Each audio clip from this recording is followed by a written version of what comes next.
Le courage d'une enfant, Ruby Bridge, la petite fille qui brisa les murs de la ségrégation.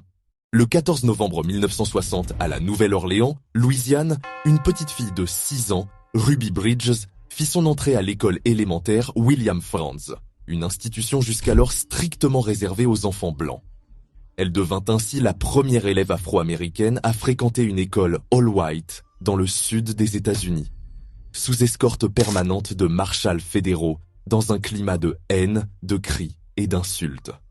Ce jour-là, Ruby franchit les portes de l'établissement, les yeux grands ouverts, mais l'âme courageuse. Autour d'elle, une foule hostile acclama, hurla, brandit des pancartes, tandis que des adultes la traitaient de « nigger », lui crachèrent dessus, tentèrent de l'intimider.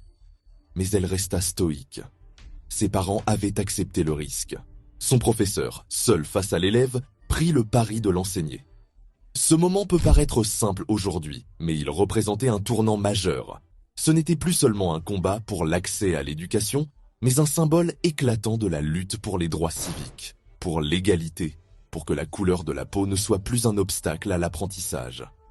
La présence de Ruby à William Franz devint un emblème visuel, médiatique, politique de toute une génération qui contestait la ségrégation raciale institutionnelle.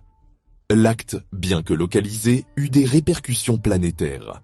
Il inspira des mouvements pour les droits de l'homme dans d'autres nations, rappela que la dignité d'une enfant compte autant que la politique d'un pays, et que l'éducation est un levier fondamental de changement. En quelques instants, une petite fille devint un symbole. Le petit geste d'entrée en classe résonna comme un tambour de révolte pacifique. On peut imaginer Ruby franchissant le couloir, les marches de l'école sous ses pieds, l'écho des voix hostiles derrière elle, les yeux fixés vers la salle de classe, tandis que les marshals marchaient à ses côtés. Ce 14 novembre devint ainsi une date gravée dans la mémoire collective. Ruby, par son courage, ouvrit une voie que d'autres allèrent suivre.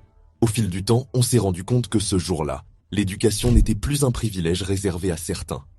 On comprit que faire asseoir une enfant de 6 ans dans une salle de classe blanche, entourée d'ennemis, était une preuve que le changement est possible, même par le simple fait d'être là. Ruby Bridge montra que l'intégration n'était pas seulement un mot juridique, mais une réalité humaine. Leçon à retenir. Le courage d'un seul enfant peut ouvrir la voie à la liberté de nombreux autres. Lorsque l'on défend une cause juste, même dans l'ombre, on change le monde plus que l'on croit.